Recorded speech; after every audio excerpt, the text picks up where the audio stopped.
Bismillahirrahmanirrahim. Assalamualaikum warahmatullahi wabarakatuh. Berita Al-Hijrah 27 Julai bersama saya Ardi Herman Marzi dan jurubahasa isyarat Amin Zuhaili Mansur. Dan kita ke tajuk utama untuk malam ini. Ajaran Sihal bimbang pengaruhi individu, iman tidak kuat.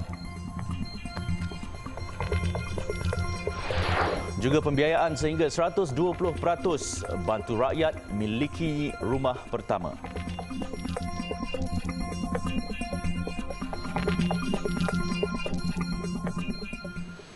Kerajaan Negeri Johor menubuhkan sebuah jawatankuasa penyelarasan tindakan pembantrasan ajaran sesat SIHALK dalam usaha membendung penyebaran ajaran sesat itu. Pengerusi Jawatankuasa Hal Ehwal Agama Islam Negeri, Muhammad Farid Muhammad Khalid, berkata jawatankuasa itu melibatkan beberapa agensi berkaitan bagi memastikan kerjasama dalam aspek pemantauan dan penguatkuasaan. Antara agensi terlibat ialah Jabatan Agama Islam Negeri Johor JAINJ, Polis Diraja Malaysia PDRM dan Suruhanjaya Komunikasi dan Multimedia Malaysia SKMM. Jawatankuasa itu sudah membuat ketetapan untuk bekerjasama dalam membantras penyebaran ajaran SIHAK sama ada secara fizikal maupun menerusi media sosial. Kerjasama dengan Jabatan Imigresen juga akan dimulakan bagi tindakan yang lebih teratur. Justeru Muhammad Farid menyeru orang ramai supaya menolak ajaran itu dengan tidak menyebarkan sebarang video memaparkan individu-individu yang mengaku sebagai pengikut ajaran sesat tersebut. Ajaran yang diasaskan Suhaini Muhammad itu telah difatwakan sesat sejak 22 Julai 2021 kerana didapati menyeleweng dan bertentangan dengan akidah, syariat serta akhlak Islam. Semua aktiviti berkaitan ajaran itu termasuk perniagaan dan perkhidmatan adalah dilarang dan difatwakan haram. Sementara itu, Menteri di Jabatan Perdana Menteri Hal Ehwal Agama, Datuk Dr. Muhammad Naim Mokhtar yang bimbang dengan penularan video SIHAL itu berkata, selagi ada laporan yang dibuat oleh mana-mana individu terhadap ajaran sesat itu, pihaknya akan mengambil tindakan penguatkuasaan agama dengan kerjasama pihak berkaitan. Bila setiap kali ada video yang diupload macam ni, memandangkan telah ada fatwa dan kita ada pakar rujuk di MCMC, kita harapkan MCMC akan ambil tindakan yang segera untuk menurunkan video-video yang sebegitu. Sebab kadang-kadang kita bila dapat video macam tu, kita tular pula, kita share pula pada orang lain, kita bimbang sebenarnya dia akan pergi kepada seseorang individu yang iman dia mungkin tidak kuat, rapuh. Jadi bila dia dapat video sebegitu, kita bimbang dia akan terpengaruh. Sehubungan itu, orang ramai yang mempunyai maklumat berkaitan kumpulan ajaran sesat berkenaan segera tampil membuat laporan kepada polis, SKMM serta Jabatan Agama Islam Negeri agar tindakan segera dapat diambil. Terdahulu, Datuk Dr. Naim menghadiri Majlis Istiadat Convocation Darul Quran JAKIM ke-31 di Kuala Kubu Baru siang tadi. Seramai 657 orang graduan dari semua program pengajian yang ditawarkan Darul Quran diraikan dalam majlis ini.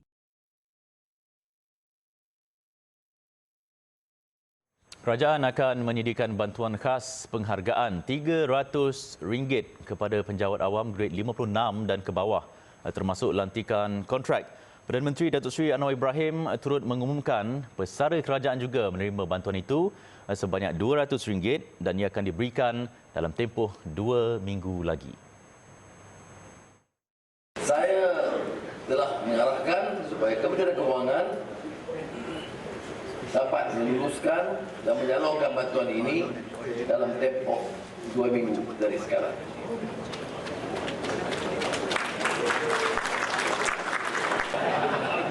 Bantuan khas ini akan memanfaatkan 1,3 juta penjawat awam termasuk lantikan kontrak serta lebih 1 juta pesara. Dengan pemberian permulaan ini, diharap penjawat awam akan terus berusaha gigih untuk menyokong hasrat kerajaan dan pembaharuan ekonomi madani memberi perkhidmatan terbaik sekaligus membantu ruang fiskal kerajaan agar kerajaan dapat merealisasikan gaji baru perkhidmatan awam menjadi kenyataan. Beliau berkata demikian ketika mengumumkan inisiatif ekonomi madani memperkasa rakyat di Ibu Negara hari ini. Katanya bantuan itu akan memanfaatkan 1.3 juta penjawat awam dan lebih 1 juta pesara. Pada masa sama, Perdana Menteri berkata kerajaan komited untuk menyelaraskan gaji penjawat awam dengan melihat kepada kemampuan kewangan kerajaan. Dalam majlis yang sama, Perdana Menteri berkata prihatin dengan keluh kesah rakyat yang tidak dapat menyediakan deposit bagi memiliki rumah pertama. Kerajaan Perpaduan hari ini mengumumkan jaminan pembiayaan sehingga 120% dari harga rumah bernilai sehingga RM300,000. Katanya kerajaan menambah baik skim pinjaman di bawah Syarikat Jaminan Kredit Perumahan SJKP dengan menyediakan jaminan pembiayaan itu yang akan membolehkan semua kos pemilikan rumah ditampung melalui pinjaman. Jaminan 120% ini akan membolehkan semua kos pemilikan rumah ditampung melalui pinjaman termasuk jumlah pembiayaan pokok, yuran guaman, yuran penilaian dan insurans serta pembelian perabot dan kos rumah sesuai. Tambahnya, melalui penambahbaikan SJKP berkenaan, jaminan kerajaan sehingga RM5 bilion akan disediakan. Selain itu, Perdana Menteri berkata Kementerian Pembangunan Kerajaan Tempatan sedang mengusahakan pelan tindakan perumahan negara yang antaranya merangkumi keperluan bekalan rumah berpandukan metrik seperti catuan harga rumah median untuk pendapatan median. Penyediaan perumahan awam juga diteruskan di samping merancakkan pasaran sewa sebagai usaha memenuhi keperluan perumahan. Sementara itu, Timbalan Menteri Perumahan dan Kerajaan Tempatan Akmal Nasrullah Muhammad Nasir berkata penambahbaikan skim pinjaman SJKP itu mampu merealisasikan hasrat rakyat memiliki rumah idaman. Tapi pada masa yang sama, kita juga mengambil maklum balas dari segi kebolehan untuk skim ini memberi manfaat kepada peminjam. Jadi antara halangan itu adalah soal berapa banyak jaminan yang boleh diberikan. Jadi bagi kami lah, sebab perkara ini SJKP daripada MOF pun. Jadi bila jaminan itu dinaikkan kepada 120% yang saya difahamkan itu, ini sebenarnya akan membolehkan para peminjam yang mungkin sebelum ini terhalang untuk mendapat pinjaman itu. Beliau berkata demikian selepas menghadiri Majlis Pelancaran Expo Hartanah Johor JPEX 2023 di Angsana Mall Johor Bahru. Sementara itu, Menteri Besar Johor Datuk Onn Hafiz Ghazi dalam ucapan perasmian JPEX menzahirkan ucapan terima kasih kepada Perdana Menteri Datuk Seri Anwar Ibrahim atas pengumuman jaminan kerajaan sehingga RM5 bilion di bawah SJKP dalam membantu rakyat memiliki rumah. Beberapa pengendali lebuh raya di Lembah Kelang sudah mula memasang terminal pembayaran terbuka di Plaza Tol sebelum pelaksanaan dijadualkan bermula secara berperingkat pada September ini. Sistem itu akan membolehkan pengguna lebuh raya membayar tol dengan menggunakan kad debit dan kad kredit dan akan diuji di beberapa lebuh raya terpilih terlebih dahulu. Kemudahan pembayaran baru itu melengkapi perkhidmatan pembayaran sedia ada termasuk Touch and Go, Smart Tag dan identifikasi frekuensi radio RFID sekaligus menambahkan akses pembayaran kepada pengguna lebuh raya. Mengambil konsep yang dilaksanakan beberapa pengendali parkir di bandar utama yang menawarkan pelbagai kaedah pembayaran selain Touch and Go termasuk penggunaan kad debit dan kredit, lebuh raya di beberapa lokasi juga mulai menawarkan pilihan sama kepada pengguna lebuh raya. Difahamkan beberapa lebuh raya sedang menyelenggara terminal pembayaran terbuka yang ditempatkan bersebelahan terminal Touch and Go di lorong tertentu ketika ini sebelum pelaksanaan sepenuhnya dijadualkan pada September ini. Ketika ini sejumlah 12 lebuh raya akan melaksanakan tempoh percubaan dengan pengguna boleh membuat pembayaran terbuka. Ia termasuklah lebuh raya Sungai Besi, lebuh raya Baru Pantai, lebuh raya bertingkat Ampang Kuala Lumpur, Lebuh Raya Koridor Guthrie, Jambatan Pulau Pinang, Lebuh Raya Butterworth Kulim, Lebuh Raya Damansara Puchong LDP, Skim Penyuraian Trafik KL Barat Sprint, Lebuh Raya Shah Alam Kesas, Terowong Smart, Lebuh Raya Kuala Lumpur Putrajaya Max serta Lebuh Raya Duta Ulu Kelang Expressway atau Duke.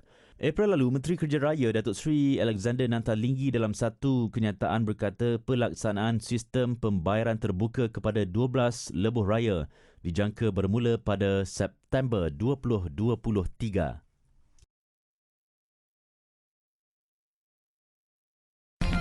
Selepas ini, ribut seberang takhir terburuk dalam tempoh 40 tahun.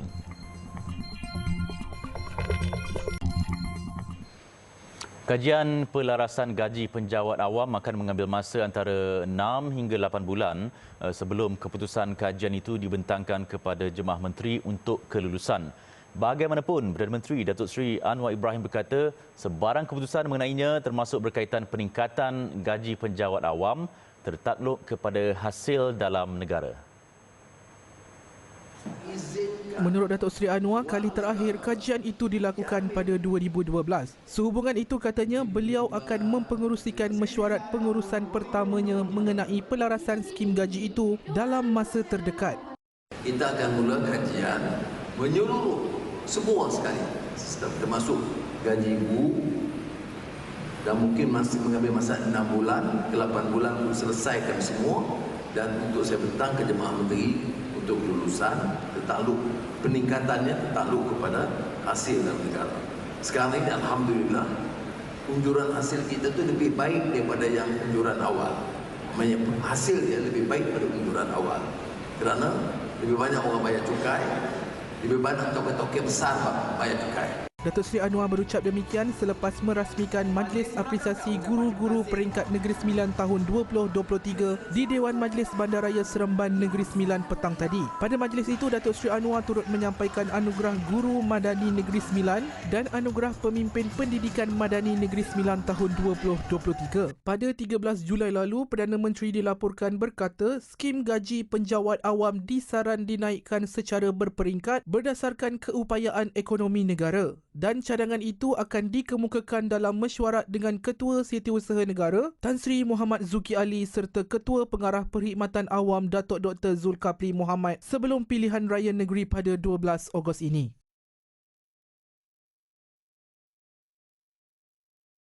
Kementerian Perdagangan Dalam Negeri dan Kos Sara Hidup KPDN merancang untuk mengembangkan inisiatif rintis bantuan tanpa tunai kepada pelajar tingkatan 6 dan kolej vokasional bagi membantu mereka menangani kos sara hidup. Timbalan Menterinya Fuzia Saleh berkata untuk tujuan itu, Majlis Tindakan Sara Hidup Negara NAKOL akan membuat laporan tentang keberkesanan projek rintis ini kepada pihaknya bagi tindakan lanjut. Dia macam ni bila kita e-belia ni dia across semua dapat. Tapi bila tingkatan 6 ni dia khusus. Kolej vokasional terutamanya bukan dia duduk asrama. Bila duduk asrama ni dia jauh pada keluarga. Kalau keluarga tak bagi duit, dia tak ada allowance, dia nak terus hidup tu agak sukar. Terlepas pandang. Terlepas pandang.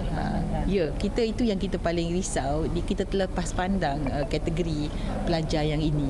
Jadi apabila kita lihat kepada tersebut, jadi kita lihat daripada aspek kos sara hidup lah. Ya, sebabnya daripada Kementerian Pendidikan memang tak ada peruntukan untuk ni. Jadi kita lihat pada aspek kos sara hidup dan kita cuba bawa projek rintis ni.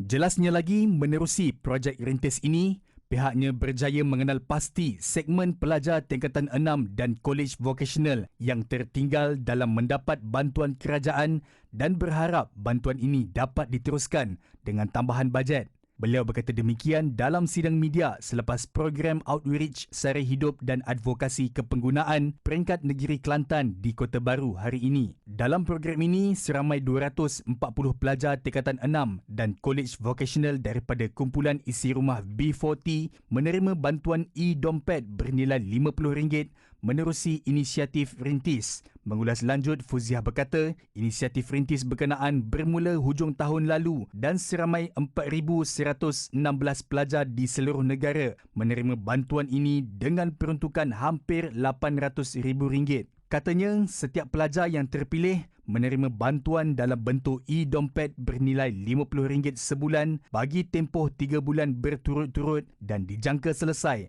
pada Ogos akan datang. Kerajaan Negeri Johor berhasrat membasmi perumahan setinggan khususnya di kawasan pusat bandaraya menjelang tahun 2026.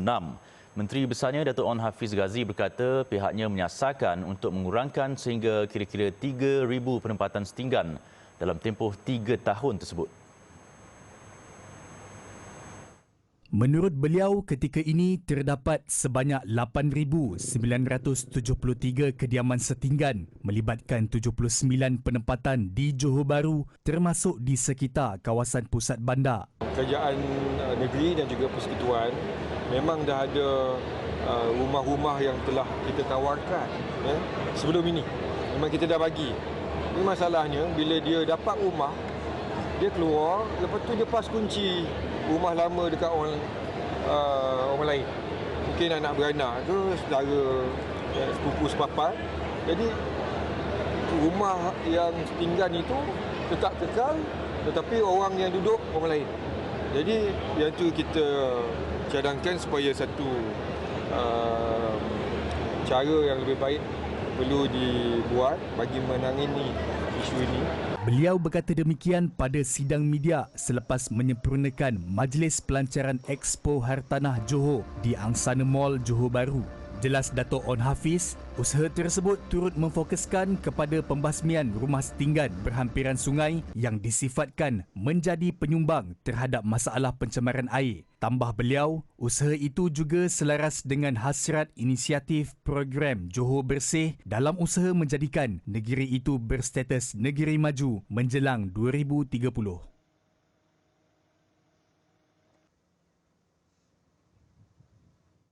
Lebih 100 rumah di Mukim Seberang Takir, Kuala Nerus mengalami kerosakan akibat ribut yang melanda mukim itu pada lewat petang semalam. Kejadian yang berlaku antara jam 6.45 petang dan 7 malam itu dikatakan antara terburuk pernah melanda Seberang Takir dalam tempoh lebih 40 tahun. Antara perkampungan terjejas dalam ribut itu Telaga Daing, Teluk Ketapang, Kampung Baru Seberang Takir dan Telaga Batin. Salah seorang mangsa, Kamarudin Jusuh berkata, dia dan 6 ahli keluarganya ketakutan apabila rumah kayu mereka bergegar dipukul ribut. Sedar dalam suku ku 7 pok duduk bawah.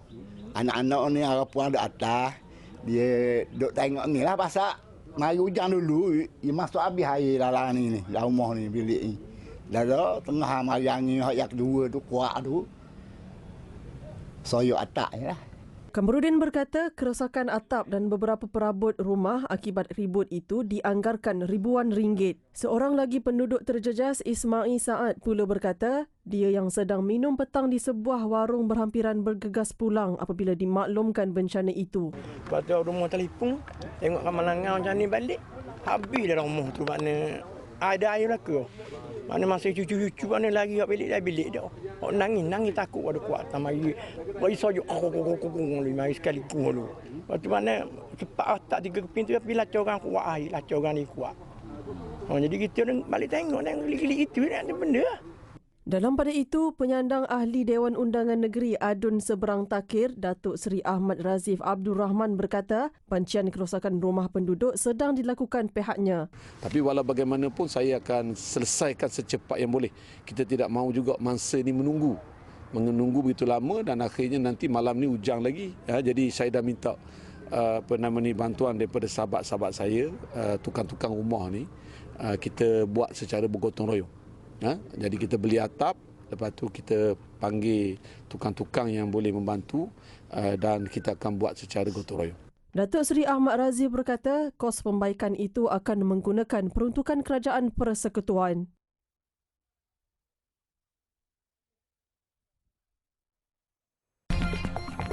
Detik cemas, kren tumbang.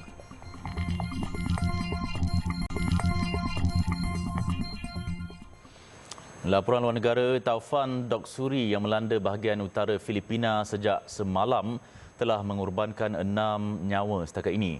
Ribut kuat yang membawa angin dengan kelajuan maksimum 175 km sejam itu turut memaksa penduduk terutama yang mendiami kawasan pantai untuk berpindah. Taufan Doksuri yang disusuli hujan lebat serta angin kencang luar biasa itu turut mencetuskan banjir dan tanah runtuh. Semalam seorang ibu dan 3 anaknya dilapor terkorban selepas kediaman mereka dihempap runtuhan tanah di wilayah pergunungan Bangki. Sementara itu, Bandar Baguio, seorang wanita turut maut akibat dihempap pokok, manakala seorang remaja lelaki terbunuh ditimpa tanah runtuh. Selain banyak pokok tumbang dan tanah runtuh, taufan itu turut menjejaskan bekalan elektrik meliputi 43,000 isi rumah.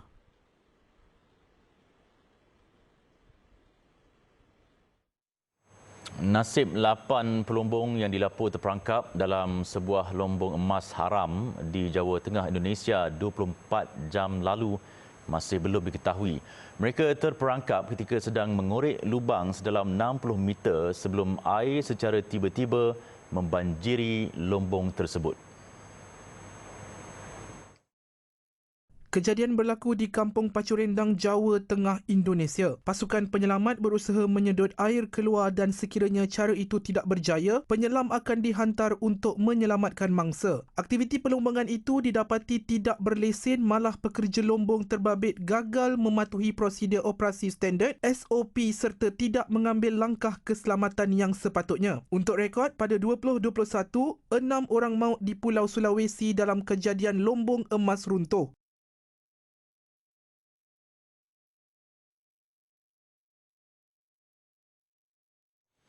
Sementara itu, di media sosial, tular video memaparkan detik-detik mendebarkan apabila sebahagian kren pembinaan tumbang di Midtown Manhattan, New York, Amerika Syarikat. Setakat ini, tiada kematian dilaporkan, namun 8 orang dilaporkan cedera. Kejadian berlaku pada 7.30 pagi waktu tempatan. Mangsa yang cedera membabitkan 6 orang awam dan 2 anggota bomba. Sementara itu, laluan di sekitar 10th dan 11th Avenue antara 41st dan 42nd Street berhampiran Hudson Yard ditutup. Polis turut meminta orang ramai tidak melalui kawasan tersebut. Gambar dan video yang tular di media sosial menunjukkan jentera kren itu terbakar dan bunyi letupan sebelum tumbang menghempap bangunan bersebelahan ketika ia jatuh. Ketika kejadian, orang ramai bertempiaran melarikan diri.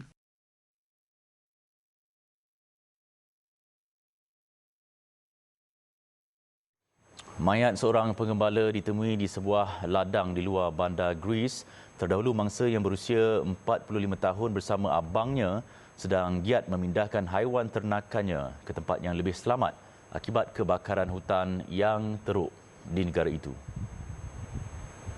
Lelaki itu merupakan kematian ketiga direkodkan selepas seorang wanita ditemukan meninggal dunia dalam sebuah trailer berhampiran volos. Manakala satu lagi mayat lelaki dijumpai berhampiran pusat peranginan di tepi Laut Karistos di Pulau Evia. Kebakaran hutan secara meluas di Greece telah mencetuskan kebimbangan penduduk susulan banyak ladang dan kilang musnah. Kawasan yang dipenuhi semak samun itu mempercepatkan lagi kebakaran untuk merebak. Ekoran kejadian ini, penternak cuba menyelamatkan haiwan ternakan mereka.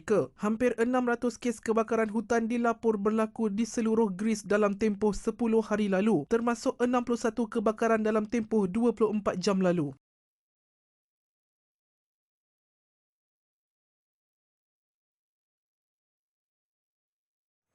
Baik, sekian untuk malam ini. Banyak lagi kandungan berita Al-Hijrah menerusi platform media sosial seperti Facebook, di Twitter, YouTube, Instagram dan TikTok. Dan jangan lupa alhijrahnews.com untuk laporan berita dalam dan luar negara serta artikel eksklusif. Saya Ardi Herman dan jurubahasa isyarat Amin Zuhaili Mansur. Satukan ummah dengan ilmu bagi memperkasa Malaysia Madani. Assalamualaikum warahmatullahi wabarakatuh dan selamat malam.